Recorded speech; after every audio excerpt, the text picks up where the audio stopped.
Every other consort is fighting tooth and nail for the king's favor. I'm the only one dead set on getting the king to divorce me and let me leave the palace. Finally, the king snapped. He grabbed my chin and demanded, "Are you really that eager to shove me into the arms of another woman?" I just looked down, silent. I watched as the king stormed off in anger and had me confined to my quarters.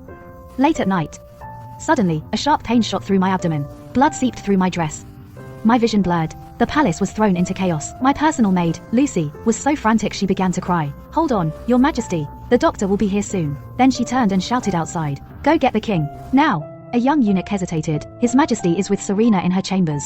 He ordered no disturbances. We barely managed to get in and deliver the message. But His Majesty said Her Majesty is resorting to these low tricks to win his favor. It's disgraceful. In my fading consciousness, I heard him say, "It felt like 1,000 needles piercing my heart at once."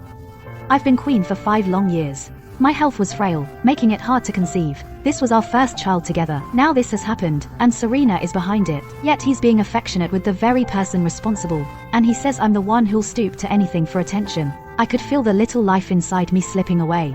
A wave of pure hatred surged through me. Just before I lost consciousness, I finally heard the doctor rushing in. The doctor confirmed the miscarriage. Arthur finally showed up too. When I opened my eyes, he was scolding the servants. "What is wrong with you all? How long has that incense been tampered with? And you only realized after the queen miscarried? Take them all away and have them executed." Seeing I was awake, Arthur rushed to my side, his face filled with concern. "Evie, are you still hurting?" My voice was barely a whisper. I pleaded for the servants. "Your Majesty." Lucy and the others had no idea. Whoever switched the incense knew exactly what they were doing. It would have been hard to detect. Arthur knew it too. The one behind this is Serena, but the Sterling family holds great power at court. And they have close ties with the Queen Mother's family. Her entry served the interests of several factions. Arthur's expression darkened. He waved his hand and ordered a flogging for the servants. Then he dismissed everyone. Then he turned to me and said, "Evie, Serena cannot be touched. You know how tough this is for me, right? Don't worry. Once this is over, we'll be together again. We'll have children too." I stayed quiet for a long moment. I'd just heard the doctor whisper that I might never conceive again. I heard it. Suddenly, it all seemed so ridiculous. How many times had I heard this? The first time was when he was exiled, fighting to get back to the palace. The road was full of obstacles. He promised that once he was crown prince again, he'd make me happy. The second time was when he missed my birthday feast because of official duties.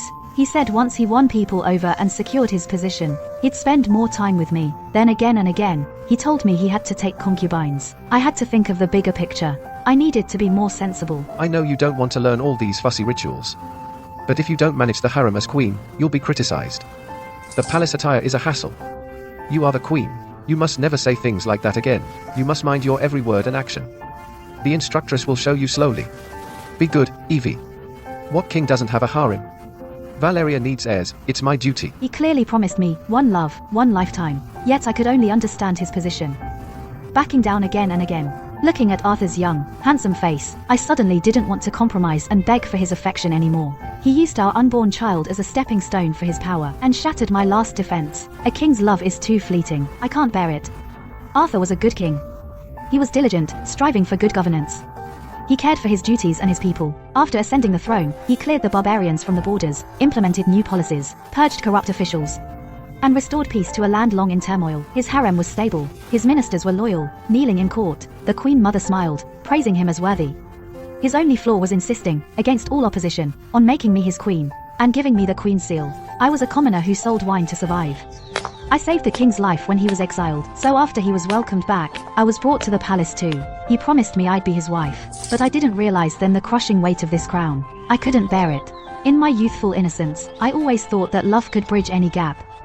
Little did I know a heart could wear out. At first, when I was unhappy, he would coax me, but later, he just got tired of it. "How many times have I told you?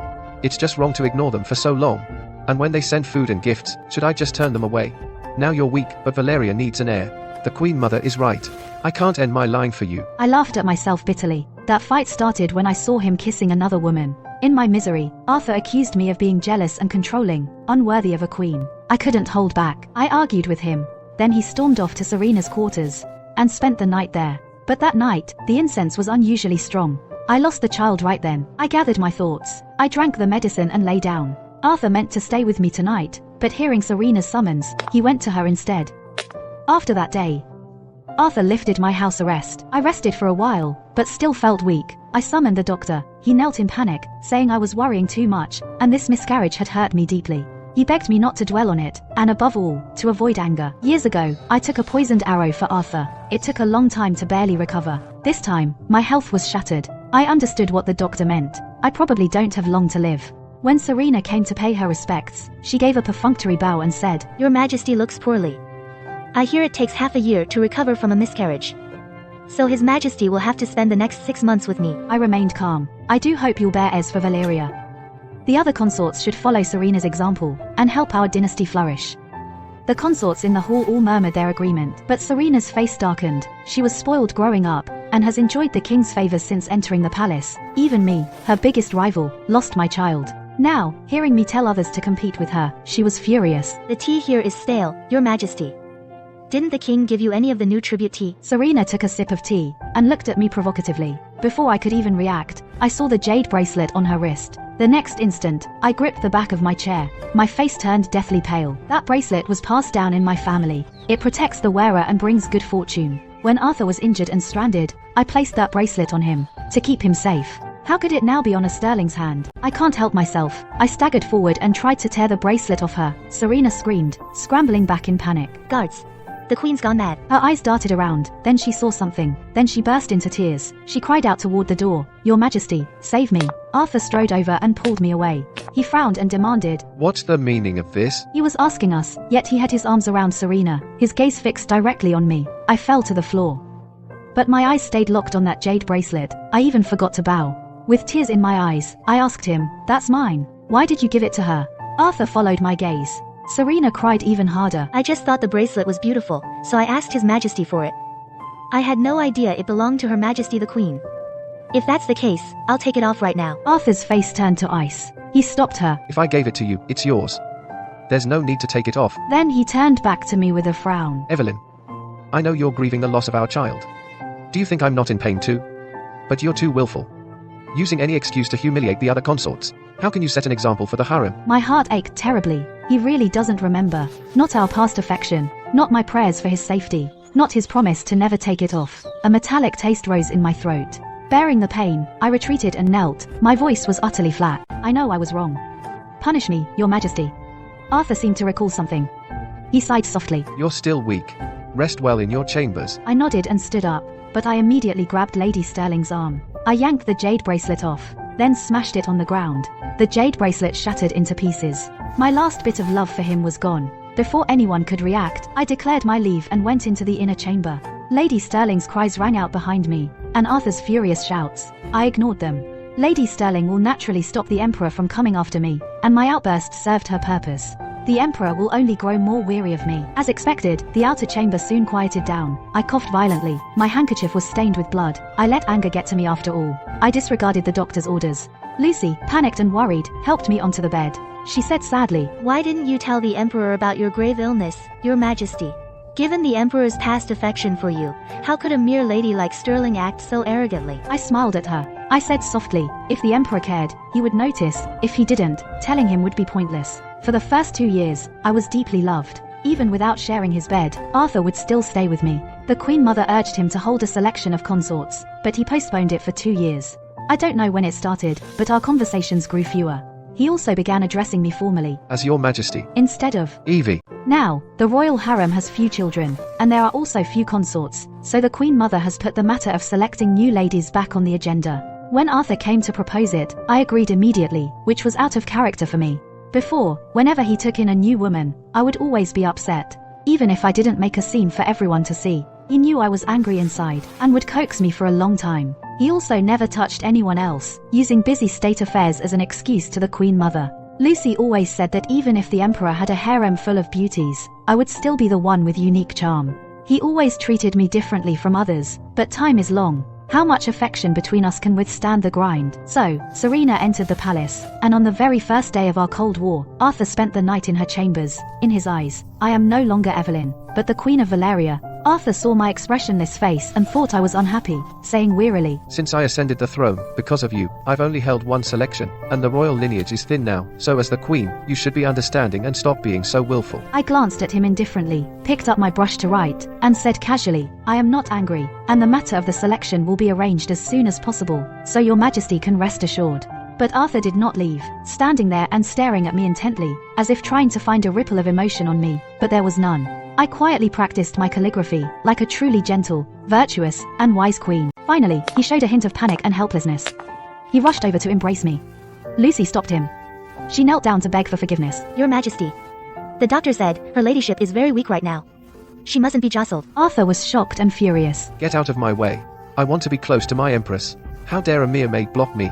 And besides, how could I possibly jostle the empress? As he spoke, he seemed to remember how he had pulled me away from Lady Sterling. His expression changed. Half of his imposing manner vanished. Evie.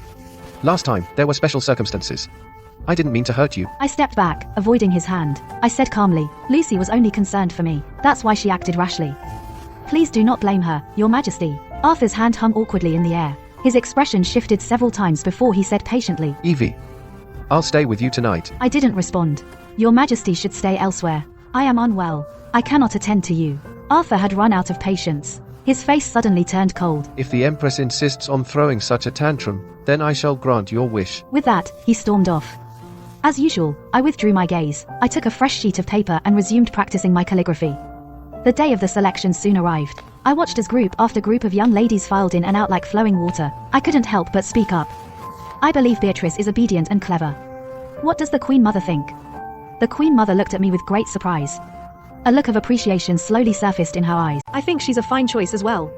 What do you think, Arthur? Arthur's eyes were unreadable. He stared at my calm face, lost in thought. He was jolted by another prompt from the Queen Mother. He said slowly, I just don't feel a connection. The Queen Mother glanced at him. She said, You must think of an heir, Your Majesty. Let her be selected. Arthur instinctively looked at me. I watched the elegant and beautiful girl below with keen interest. I remember when I first entered the palace, and I was just as young. Arthur didn't get so much as a glance from me, nor did he see any trace of anger or displeasure from me. His hand gradually clenched into a fist, a cold smile curled on his lips. You're right, Mother. Only 4 candidates were chosen from this selection. Beatrice was granted the title of Talented Lady. It was the highest rank among them. Arthur summoned her that very night. I knew he was doing it to spite me. Over the years, the rift between us had grown irreconcilable, yet we weren't the type to have screaming matches, so the periods of cold silence grew longer and longer. But now, with my life nearing its end, I no longer wished to suffer and grieve over him. Thus, I truly had no heart left for his antics. I simply stayed within my chambers day after day. Right. My heart is a tangled web of threads, with 1,000 knots tight within. That was the first poem the boy I once knew taught me. Evie is not the Queen of Valeria now. And Arthur is no longer my arty. My coughing fits grew worse, bringing up blood. Lady Sterling was with child. Arthur intended to promote her to consort. He came to the Queen's quarters to discuss her new title with me. He laid out the options, prepared by the royal household, all while watching my expression. I wasn't feeling well. With little interest, I pointed at one at random. This one will do. Maybe my pained expression gave Arthur the opening he'd been waiting for. His mood instantly brightened. Evie, are you jealous? I knew it. You've just been putting on a brave face. You hate it when I get close to anyone else, don't you? I gave him a strange look. I am merely unwell. As the Queen, it is my duty to be magnanimous and tolerant, to set an example for the royal court. Arthur had been waiting for a chance like this for days. And I shut him down cold. He seemed to crumble. He stood up in a rage. I'll give you one more chance. Just give in a little. Let's make up. Otherwise, you'll never see me again. My eyes held no emotion whatsoever. Then depose me, Your Majesty. Let me leave the palace. Arthur suddenly grabbed my chin, forcing me to look at him. I promised you the position of my wife. You will sit on this throne. Leave the palace. In your dreams. I will never let you go. My days are numbered anyway. I suppose it makes little difference whether I'm inside the palace or out. Hearing this, I just nodded. But I am tired. I should hand over the inner court responsibilities to Beatrice. She's level-headed and steady, and kind-natured. She's fit for the role. Besides, her family's well established. If Serena causes trouble in the future, Beatrice can keep the other ladies safe. Arthur's voice dropped, heavy. Are you truly set on this? My tone was calm but resolute. I am. Arthur let out a bitter laugh. He muttered, fine 3 times. He immediately drafted the decree. He even skipped the formal title. He gave me one last, long look, then turned and left. I watched him walk away, still as tall and straight as he was in his teens. But it's not the same anymore. Artie would never walk away from me. I used to sit on the courtyard stone wall, swinging my legs, and he'd sit right below, facing me, reading his books, because that way, he could see me just by looking up. He'd say, "Seeing you makes the day feel sunny, and the sun feels warm on my face." Arthur stopped coming to the Queen's quarters. The chambers felt emptier than when I was confined. I dismissed half the palace staff. Everything finally went quiet. Occasionally, Beatrice would come to play chess and chat with me. She took my hand, worried, and said, "You've pushed yourself too hard. You need to think of your own health." I looked at her with a gentle smile. "The palace affairs are complicated. I'm sorry to burden you with them. Are you finding it difficult to adjust?" Beatrice shook her head. "Your Majesty taught me meticulously. Compared to what you've done, my efforts are nothing. It's just that I have to say this, even if it's out of turn. The king is in a fit of temper right now. Whenever he visits, he only goes to Serena's. Perhaps your highness should yield a little." Before I could speak, Lucy indignantly took over the conversation. You don't know, my lady. Our mistress is gravely ill, yet the king is only concerned with his temper. Since the miscarriage, the king hasn't once asked the doctor about her highness's condition. How can you blame her highness? Beatrice said urgently. "Gravely ill? Have you sought out any renowned folk healers? Why not tell the king?" I gently took her hand to soothe her. "I know the state of my own body. Don't trouble the doctor any further. What good would telling the king do? He's not some miracle-working deity." Beatrice's eyes reddened. "But you shouldn't waste your days here either. Let me help you outside for some fresh air." I couldn't refuse her, so we went to the royal garden together. The spring scenery was splendid, and the plants were lush. When my body felt like a withered tree, it was steeped in the vitality of the world. Even my expression grew a bit more lively. For once, I felt a rare joy. Took the kite Lucy brought, and sent it soaring into the sky. It was like returning to that little courtyard. I ran against the wind, casting off the heavy palace robes and cumbersome accessories. All I had to do was run forward. No matter how far I went, the boy I loved would be watching me from behind, until I heard Beatrice's voice behind me. "Greetings, your Majesty. Greetings, Lady Serena." I turned around. Arthur happened to be looking at me too. His gaze was a mix of emotions. There was nostalgia in it, and a hint of tenderness. I held back my smile, and slipped back into the role of the queen, my protective shell. I walked over and curtsied with restraint. Serena was already showing. She held her belly and laughed. I'm with child, so I can't curtsy properly. Have you been running around, your majesty? You're covered in mud. How improper. Beatrice smiled. "Her Majesty's nature is pure and innocent, a perfect match for this beautiful spring day." The rain-dampened earth must have mistaken Her Majesty for the spirit of spring, and leapt up to embrace her. Beatrice, you help manage the palace, but you're still so naive and childish. Is this all the queen has taught you? Her words were a veiled attack. On the surface, she criticized Beatrice for her lack of manners, but she was actually mocking me. Expressionless, I stepped forward, shielding Beatrice. I raised my hand to slap Serena, but Arthur grabbed my wrist. Serena had already started crying out of fear, burying herself in his arms. She claimed it wasn't intentional, and that I was deliberately trying to harm her child. Though Arthur's eyes still held a soft tenderness, he completely took Serena's side. Serena is young and doesn't know any better. She was a bit rude, so don't hold it against her. I let out a cold laugh. She's been ignorant and naive all this time, and instead of feeling ashamed, she expects me to let it slide. What a hypocrite. Serena's eyes welled up with tears. I truly didn't mean it, but the queen is being so aggressive, even refuting your words. Arthur couldn't save face and grew a bit angry. The queen is becoming more and more ill-mannered. Guards, escort the queen back to her quarters to reflect on her actions. I held back the urge to slap him, and instead gave him a kick. Then I took Beatrice by the hand and strode away. Arthur looked down and saw the footprint on his robe, glaringly obvious and covered in mud, and he stood there, stunned. The king's dignity must be considered, but I truly can't swallow this insult. In the past, when I was upset and threw a tantrum, I would give him a light kick. He would always smile and come close to coax me. He never cared about the footprints on his robe. He saw me flying a kite and remembered the past, so I took advantage of that softness to vent my anger. That way, even if I kicked him in front of everyone, I wouldn't be severely punished. After all, I haven't fully handed over the palace affairs to Beatrice, so I can't die right now. The harem gradually realized that I truly had no chance of regaining favor. After all, whenever Arthur and I argued, we'd always make up in the end, because I had slowly smoothed down all my rough edges for him. The king never compromises, so I was the only one who had to give in. Now that I've handed over my real power, and the king hasn't set foot in the queen's quarters for months, I'm left with absolutely nothing except the title of queen. However, after handing over my authority, I found myself with a lot more free time. I started picking up my old hobbies again. Whenever Beatrice came to visit, I'd drag her into tasting wine with me. I also generously rewarded the experienced palace servants who stayed by my side. I often drank myself into a stupor, dreaming of my youth, lost in the beautiful memories of the past. I dreamed of us drinking together under the moonlight, laughing, and enjoying ourselves. He played the flute while I hummed a tune, harmonizing perfectly. Distant lyrics softly echoed, "Spring is not yet old, the wind gentle, willows swaying." The damp rain soaked my heart, beating softly to the sound of dew falling.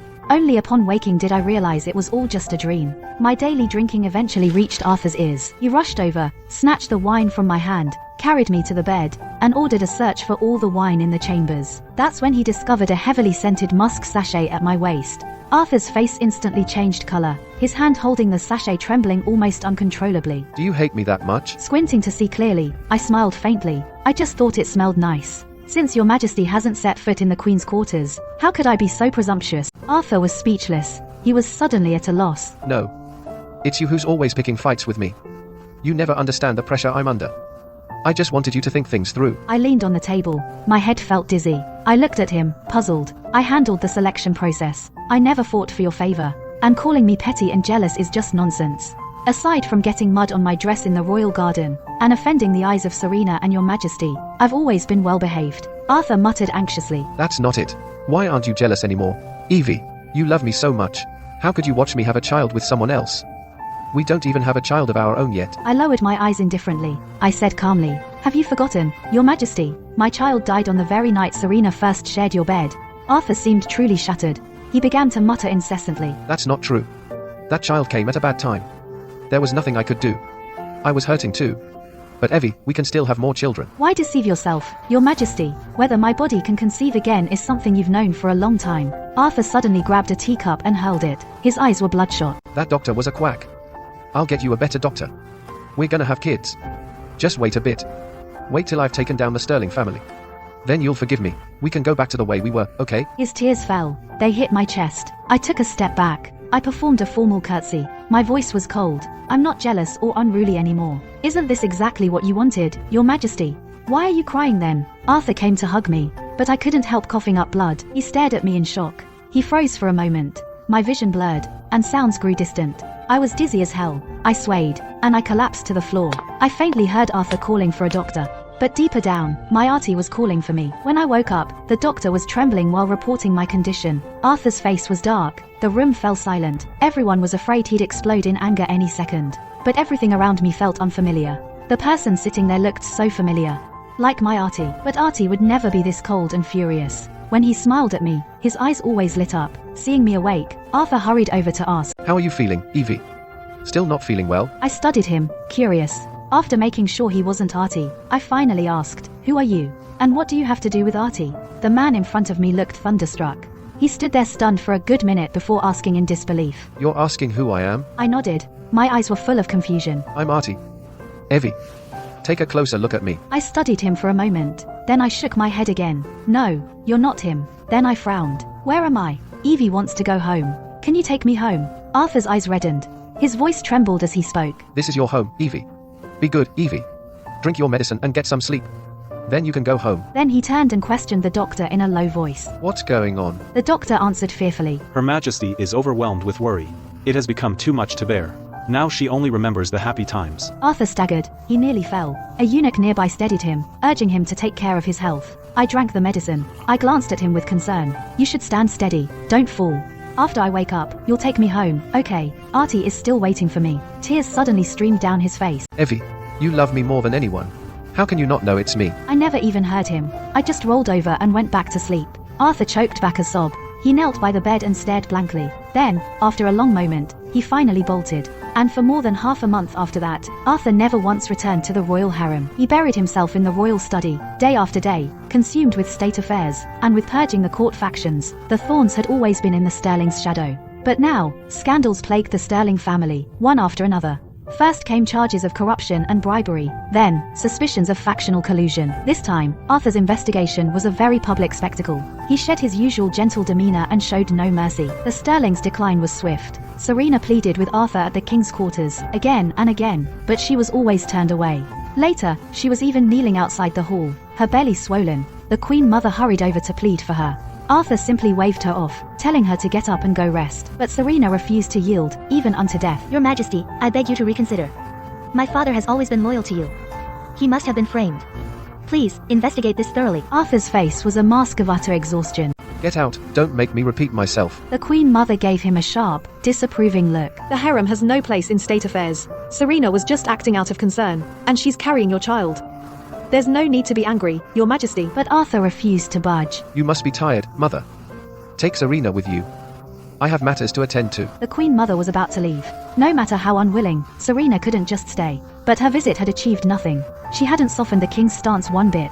The Sterling family's situation grew even more dire. Serena was beside herself with worry.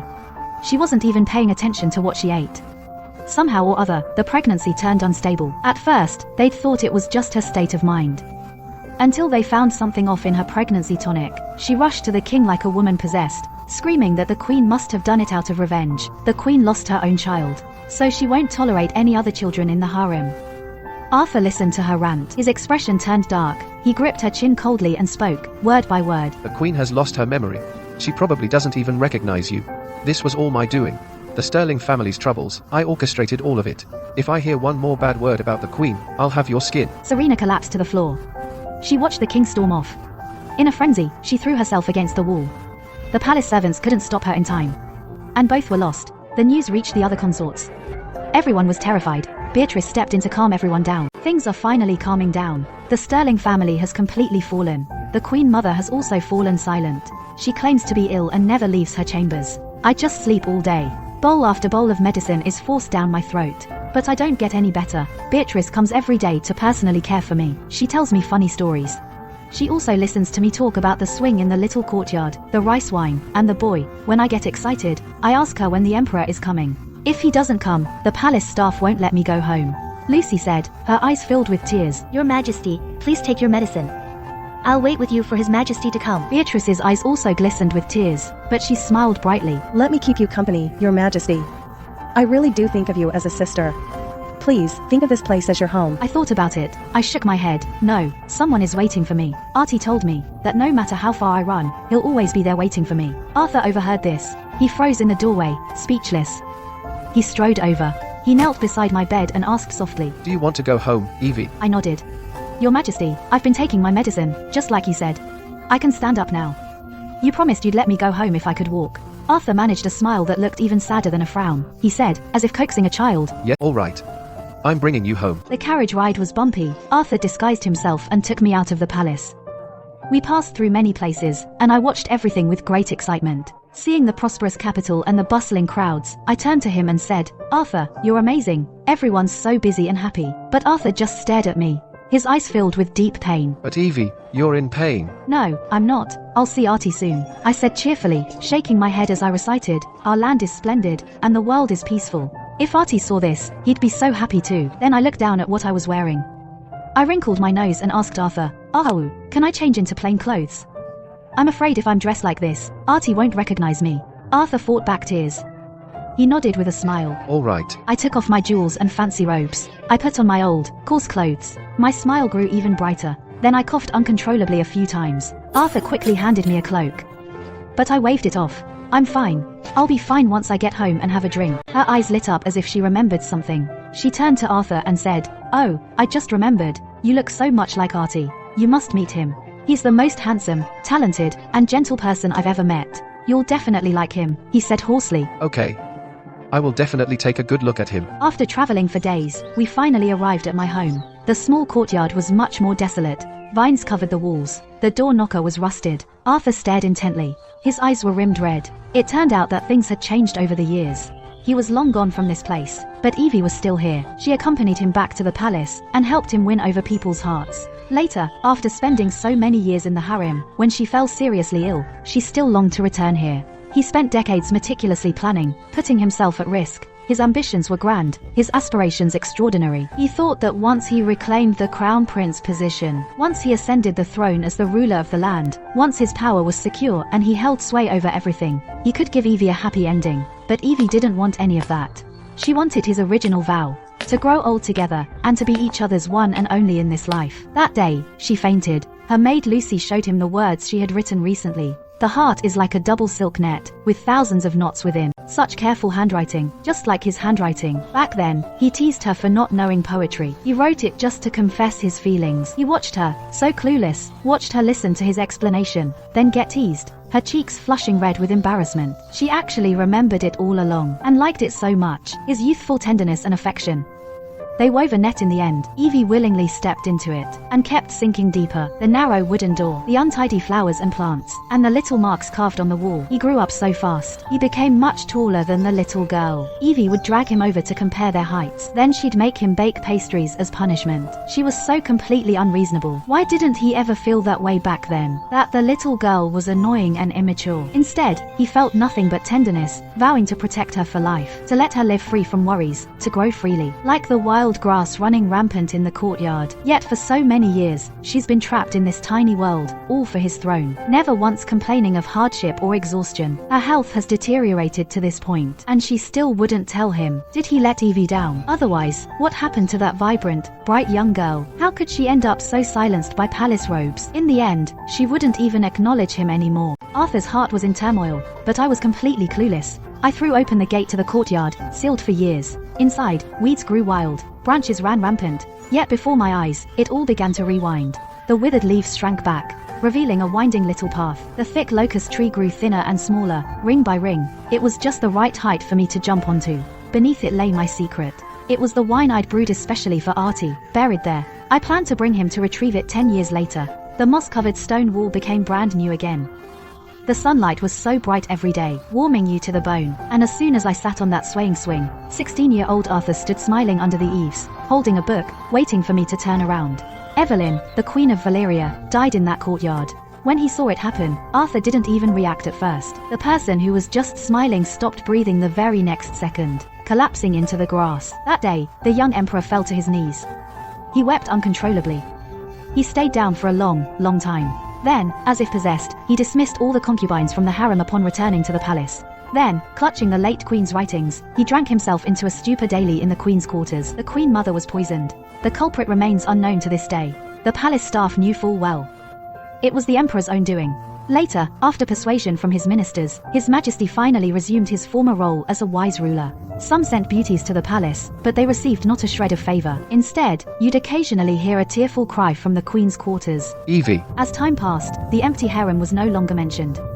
Many years later, Arthur looked down from the city wall.